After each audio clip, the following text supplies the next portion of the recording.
El Colegio de Sinaloa presenta En Curso, una ventana a las actividades de El Colegio de Sinaloa. Trabajo, arte, ciencia, investigación, expresión. En Curso. Comenzamos.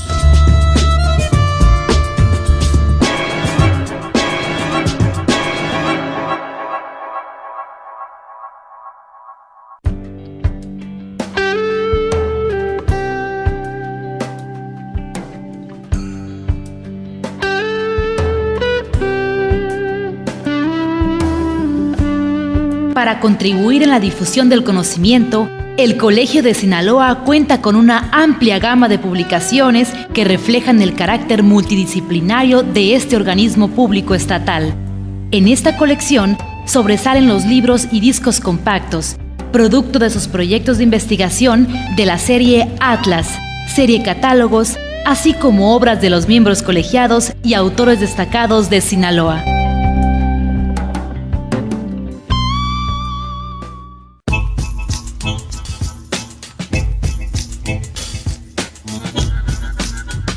Hola, ¿qué tal, amigos radioescuchas? Yo soy Gerardo Osornio y este es el programa En Curso, el programa de El Colegio de Sinaloa. En esta oportunidad vamos a platicar de un tema muy interesante con el maestro Jesús Ramón Rodríguez, que se trata, pues, precisamente de algo que muchos han escuchado, pero que pocos pueden definir con exactitud de qué se trata: el psicoanálisis. Estoy seguro que usted ha escuchado acerca de él en alguna película, si es lector, en alguna novela, en alguna plática o charla informal con su familia, con sus amigos, en los contextos de trabajo que usted habitualmente frecuenta. Pues seguramente ha escuchado la palabra, pero a lo mejor, igual que su servidor, no sabemos definir a ciencia cierta de qué se trata, para qué sirve y por qué es tan importante. Así es que el día de hoy vamos a disipar esas dudas con el maestro Jesús Ramón Rodríguez y vamos a escucharlo de una vez por todas.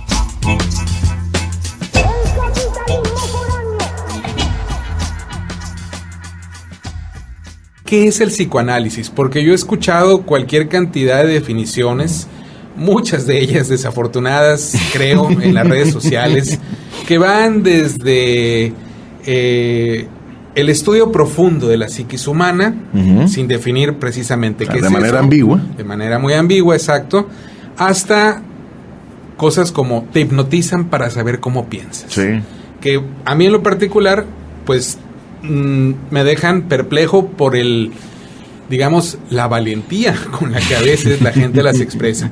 Pero hoy tenemos un invitado que sabe a ciencia cierta de qué se trata y nos gustaría, pues, que nos platicara ampliamente de qué se trata. De entrada, ahí sí, de manera directa, y sobre todo por el último ejemplo que planteas. Si hay una estrecha relación entre psicoanálisis e hipnotismo, pero vale la pena aclararlo. El hipnotismo fue un paso previo para lo que vendría a ser, más que el descubrimiento, la conformación del psicoanálisis como método de investigación de los procesos anímicos inconscientes y de lo que han de ser los procesos anímicos inconscientes involucrados en la histeria. Recordando por una razón, el psicoanálisis surge como respuesta a un problema médico, un problema de salud, particularmente en la Europa de finales del siglo XIX, que era precisamente la histeria. Para ponerlo en contexto, es como vendría a ser el equivalente a los problemas como depresión o ansiedad, que normalmente ahorita se diagnostican como TAG, trastorno de ansiedad generalizada, que aquejan precisamente, pues incluso algunas cifras, en la actualidad la OMS lo plantea, en los países, por ejemplo, en toda Norteamérica, México, Estados Unidos y Canadá, ronda más o menos alrededor del 30% de la población, que es muchísimo. El asunto es que las cifras que ellos arrojan para de aquí al 2030 no son mejores. Digamos que la fecha límite del 2030, según la Organización Mundial de la Salud, arrojará por lo menos un 65% de personas, que conforman 65% de la población de los países desarrollados y algunos en vías de desarrollo, entre los cuales introducen a México, que estará al menos con un diagnóstico, con un trastorno de alguna enfermedad mental. Estamos hablando de que ya está a 12 años, 2030 sí, no está tan lejos. A la vuelta de la esquina, en tiempo humano personal nada. Parece mucho, pero en tiempo de humanidad, digamos, es nada, ¿no? 65% de la población siendo medicada es una atrocidad, es peor que cualquier epidemia que hayamos tenido en la historia. Exacto. Es peor que cualquier... Entonces, en ese sentido, pongan en ese contexto y en esa perspectiva lo que fue la histeria en el siglo XIX. Era todavía peor. En realidad era mucho más grande. No había estudios, en este caso estadísticos, que nos puedan más o menos arrojar, pero sí se puede, digamos, consultar lo que han de hacer las minutas de muchos de los sanatorios que había a lo largo y ancho de toda Europa, y ahí se puede dar cuenta uno, en realidad, cuál era la inmensidad de ese problema. Bueno, precisamente el psicoanálisis surge como respuesta a ello, porque precisamente la medicina vía la psiquiatría y la neurología estuvieron intentando dar respuesta desde 1845 hasta 1800 más o menos 90, y realmente nunca dieron pie con bola. En verdad nunca encontraron una respuesta a ello por una razón elemental. Intentaban encontrar su etiología, su origen, el origen de la enfermedad, de la afección, en lo que vendría a ser, pues ahí sí que la sustancia viviente, particularmente el cerebro, la corteza específicamente, y sobre ello tratar de encontrar alguna atrofia que particularmente explicara un fenómeno que era la parálisis o la afasia, en este caso muscular, que la gran mayoría de las histéricas, en este caso, presentaban. Pues el punto era que todas las investigaciones concluían en que no había daño orgánico. No existía daño orgánico. Entonces, eso de alguna manera empezó a derivar muchas cantidades de investigaciones, y sobre ello fue que se llegó precisamente por uno de estos caminos a lo que fue la construcción de un método clínico como lo es el psicoanálisis. Digo uno de tantos caminos porque en realidad era el interés y era el objetivo de muchos investigadores, en este caso a fines del siglo XIX. Pierre Janet, por ejemplo, en Francia, el creador de la psicología clínica francesa, que en realidad muy poco tiene que ver con la psicología clínica del Nuevo Mundo, fue uno de los que en realidad estuvo trabajando incesantemente, y casi podría decir que parte del método que inventara Janet o que construyera Pierre Janet dio origen a lo que es no la psiquiatría psicodinámica, tampoco la psiquiatría descriptiva del siglo XIX, pero sí la psiquiatría farmacológica que ahorita impera, que es básicamente sostenida en estadística.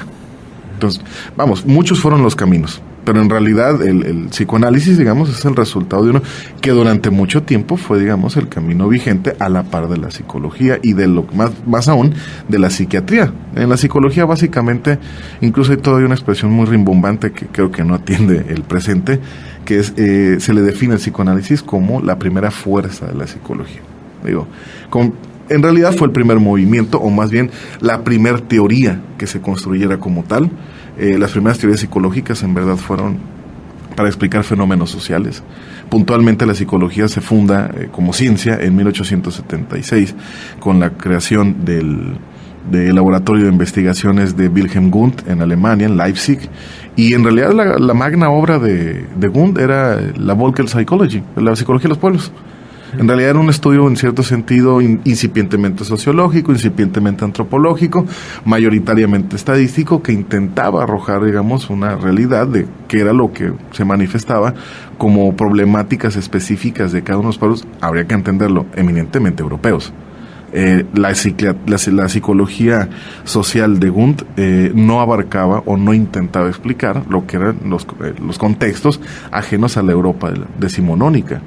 Ya por ejemplo, la psicología social del siglo XX es básicamente de cuño latinoamericano. Vale la pena rescatarlo, vale la pena mencionarlo, en el sentido de que fue la respuesta de la psiquiatría, en este caso el Nuevo Mundo, a todos esos fenómenos y teorías del viejo mundo, entre ellos el psicoanálisis.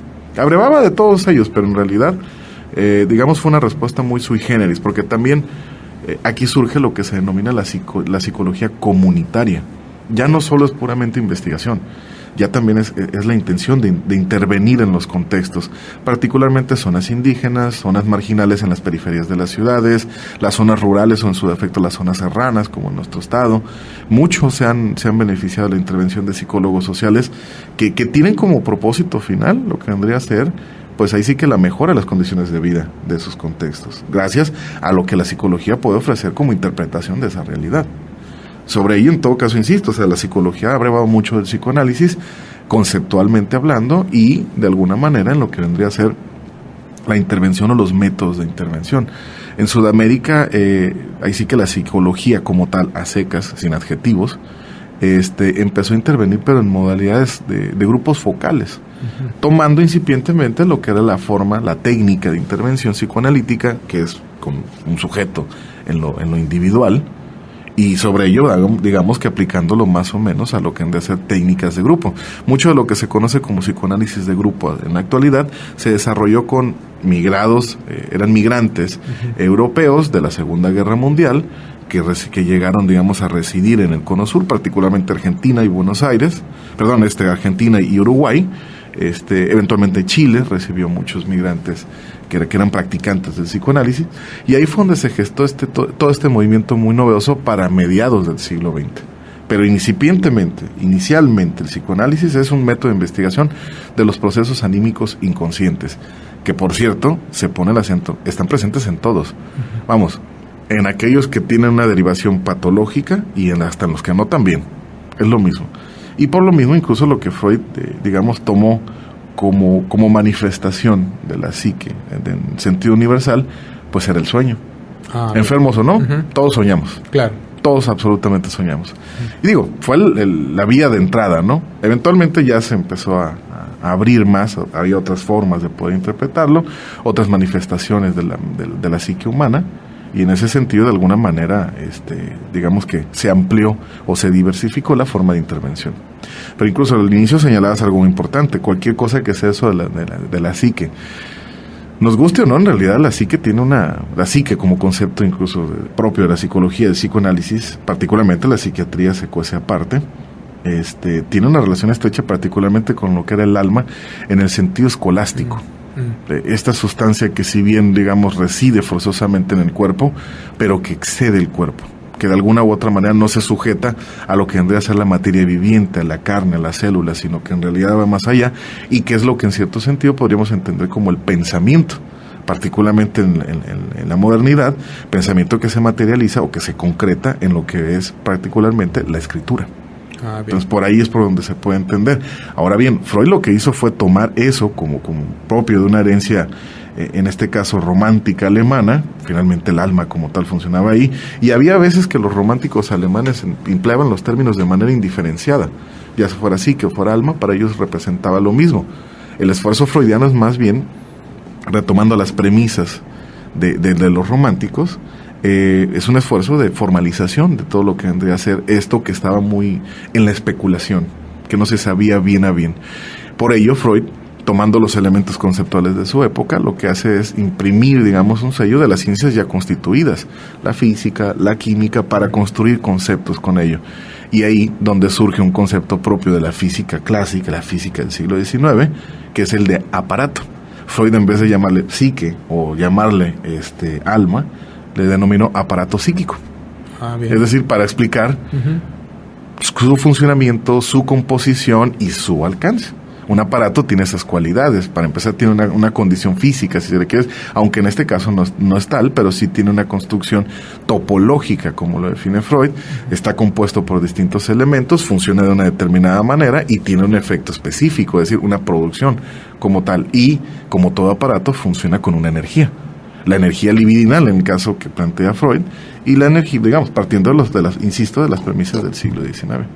Entonces, por ahí, digamos, empieza la construcción del psicoanálisis como disciplina y, pues bueno, como parte del concierto de las ciencias.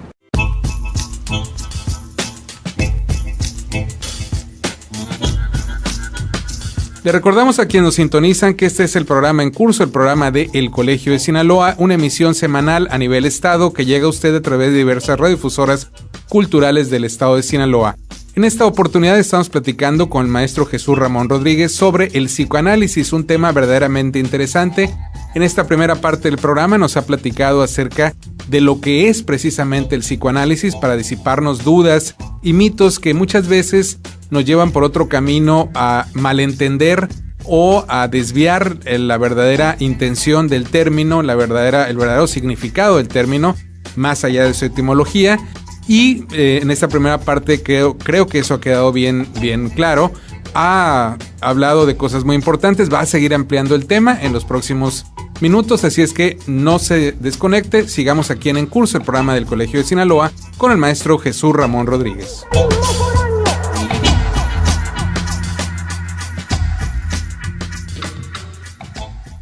Maestro Jesús Ramón Rodríguez, ¿y por qué el psicoanálisis, hasta donde yo puedo entenderlo, ha sido muy atacado por otras, digamos, corrientes de la psicología.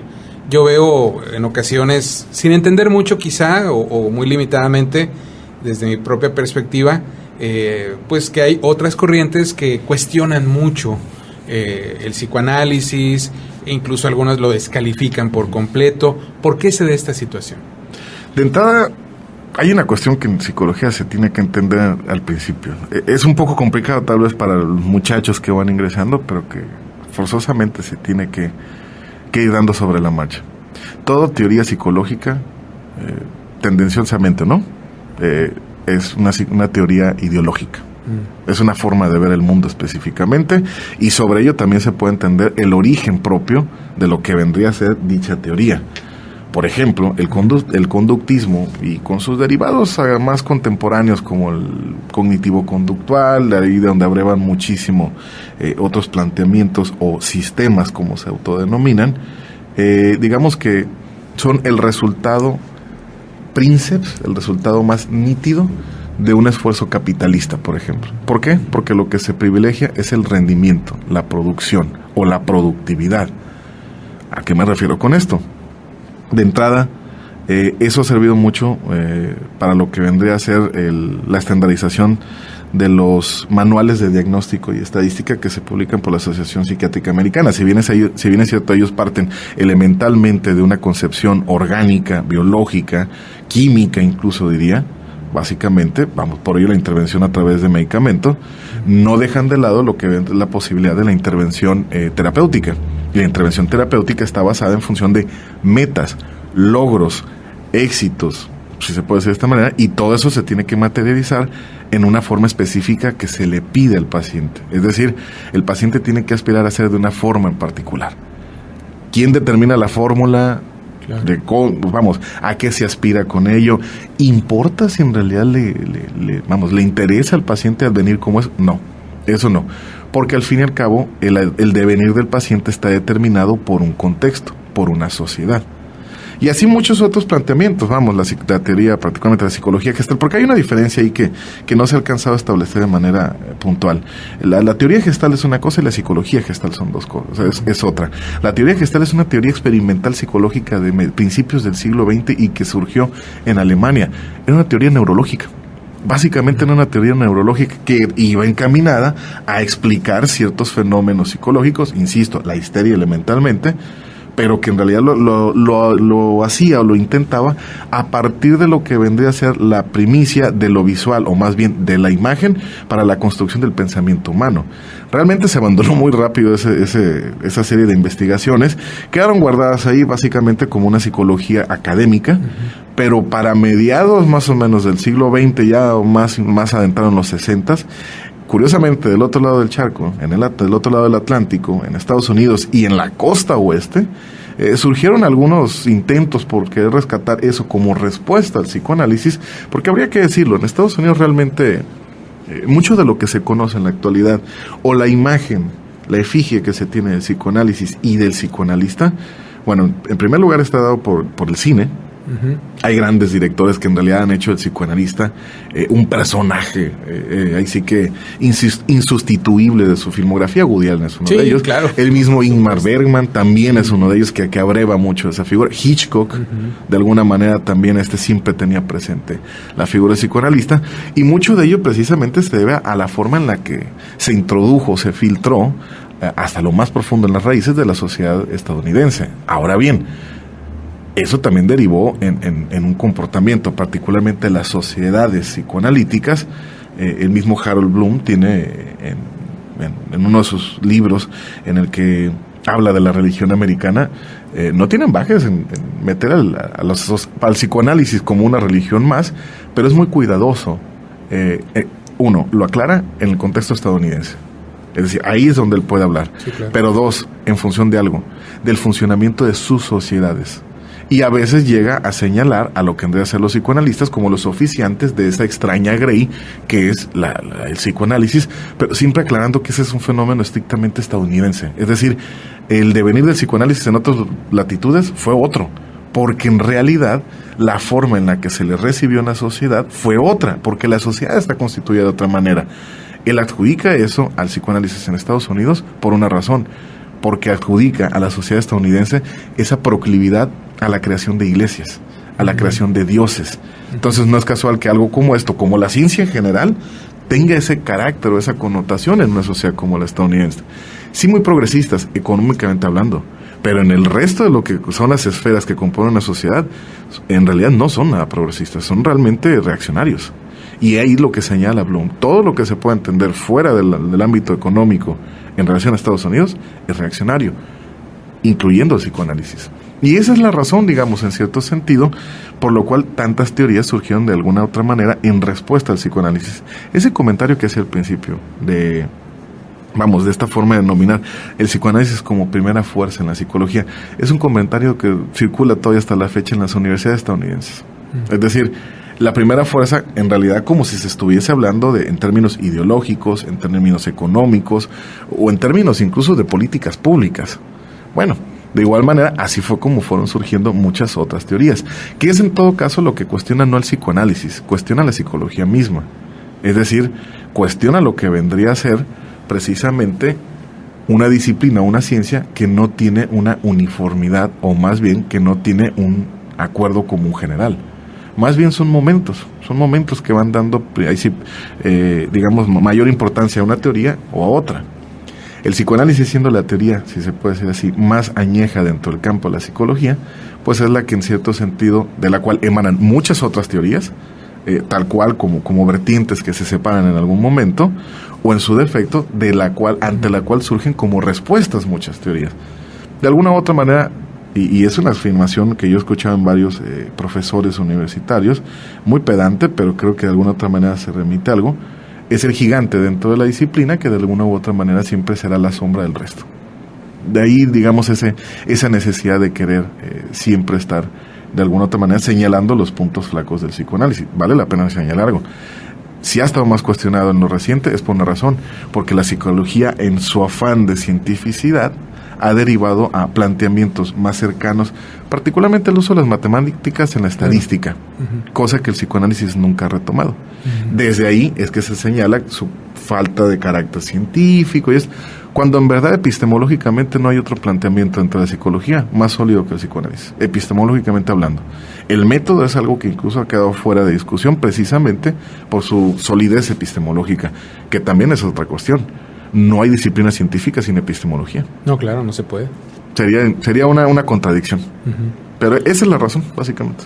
Maestro, nos quedan un par de minutos, pero básicamente, ¿cómo se trata a una persona bajo el sistema de psicoanálisis? Es decir, si yo, suponiendo, llegara a un psicólogo que practica, digamos, esta corriente de la psicología, ¿cómo sería mi tratamiento, digamos, inicial por lo menos, ¿no? Es decir, hay una cuestión en porque usted se remite a las películas de Woody Allen, uno piensa en el diván. Sí, el diván es un mueble que está ahí, casi es un vestigio arqueológico de la práctica, pero en realidad lo sustancial del psicoanálisis, vamos, si bien es cierto, está el mueble ahí, y si el paciente se siente cómodo acostado, pues adelante, ¿no? Lo sustancial del psicoanálisis no es el hecho de que el paciente esté acostado y el psicoanalista esté atrás. Lo sustancial es el tipo de escucha. Es decir, cómo se le escucha. Una de las primeras cosas que uno como practicante señala es que no se escucha ni como papá, no se escucha como sacerdote, no se escucha como médico, no se escucha como profesor. Y uno podría meter más figuras, pero básicamente esa la señalo porque esas son figuras directivas. Siempre son figuras que señalan, si se puede decir así, un horizonte hacia el que se debe de caminar. Sí, no es como estarle diciendo a alguien algo para que haga un juicio y tome una decisión. Exactamente. ¿No? Es más bien apelar, invitar a que el paciente, a que el padeciente que llega con un problema, vamos, la seriedad del problema nunca está en cuestión. Es decir, la seriedad se mide, si se puede decir de esta manera, en función del peso que tiene para la vida de ese que llega. Claro. Y en ese sentido, vamos, se le invita a que hable con toda libertad, obvio, dejando de lado el asunto de que secreto profesional está de por medio, ¿no?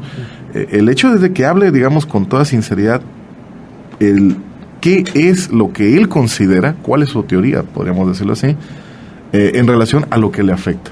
Que hable sin tapujos, vamos, no hay nada que lo pueda señalar ahí, no es a eso a lo que va, o más bien no es para eso para lo que está el psicoanalista en el consultorio. no está para señalar al paciente por lo que pueda surgir, sino más bien con la intención, una genuina intención de mostrar, o en cierto sentido, de ayudar a que el paciente tenga un poco más de claridad en relación al origen de sus problemas. En ese sentido, no es el psicoanalista, la figura del psicoanalista, el que como por arte de magia y una especie como de golpe tipo chamanístico va a hacer que la verdad emerja, sino más bien en el invitar y escuchar, sostener, cosa que es muy difícil, sostener esa escucha sin juzgar, sin decir nada, sin de alguna otra manera señalar aquello que en todo caso pueda surgir por parte del paciente, que él mismo, a través de hacer ese recorrido de genuino compromiso, pueda encontrar las raíces de su malestar. Ahora, que llegado el momento, el paciente tiene siempre la disyuntiva, o más bien la alternativa de si sigue igual, o simplemente hace algo para cambiar. Bueno, ahí es en donde al fin y al cabo creo que uno puede, en cierto sentido, tener una participación más activa. Piensa en los escenarios, a veces les digo a los pacientes, es decir, ¿qué te puede llevar esto? Es decir, ¿qué cambio o cuál es el cambio que podría venir si haces esto, o si haces esto, o si haces aquello? La decisión es por entero del paciente, porque de lo contrario, y esa es una de las cuestiones que el psicoanálisis señala mucho al resto de las terapias, por decirlo así. Cuando uno le dice al paciente qué hacer, es una posición muy cómoda, porque si le sale mal, ¿quién se va a hacer cargo de eso? Sin duda el terapeuta no, es el paciente. Entonces el primero que tiene que tener la claridad de para dónde ir y por qué ir hacia allá en su vida es el paciente, porque al fin y al cabo suceda lo que suceda, el que se tendrá que hacer responsable es el mismo.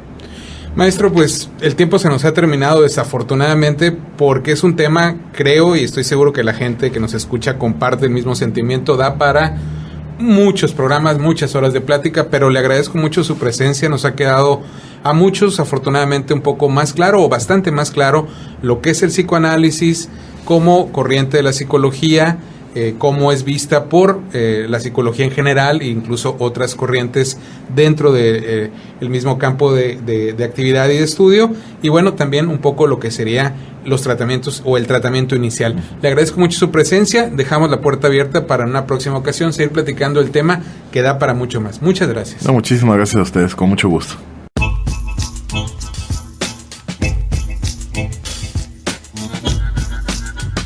Hemos escuchado el día de hoy una entrevista muy interesante sobre el psicoanálisis con el maestro Jesús Ramón Rodríguez, quien nos ha aclarado muchas cosas respecto a ese término tan comentado, tan mencionado, pero poco entendido. Creo que hoy ha quedado muy claro de qué se trata. Ha terminado la emisión del día de hoy, le queremos agradecer su atención a este programa, lo invitamos para que siga en compañía de esta emisora, pero también para que se sume a las diversas actividades de El Colegio de Sinaloa. Para obtener información de horarios y días precisos de las actividades de nuestra institución, puede acudir en la ciudad de Culiacán a la calle Antonio Rosales, 435 Poniente, código postal 80,000, o llamar a los teléfonos 716-1046 y 716-1050, ambos con LADA 667, por supuesto en la capital del estado sinaloense. También puede pedir información a través de internet enviando un correo electrónico a coldecin@yahoo.com.mx o entrando a la página de nuestra institución tecleando simplemente www.elcolegiodesinaloa.gov.mx, o también puede escuchar de nuevo esta grabación, este programa, si usted entra a YouTube y en su buscador teclea El Colegio de Sinaloa, y ahí va a obtener usted un menú amplísimo de programas como el que acaba de escuchar para que usted disponga de ellos cuando así lo desee. Sin más, me despido, yo soy Gerardo Zorno y esto fue una emisión más de En Curso, el programa de El Colegio de Sinaloa.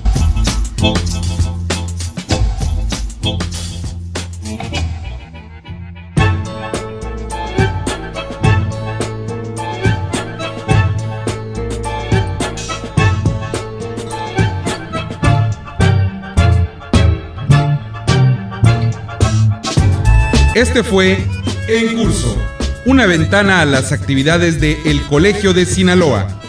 La próxima semana, usted tiene una cita a la misma hora, en esta misma estación, con En Curso, el programa de El Colegio de Sinaloa.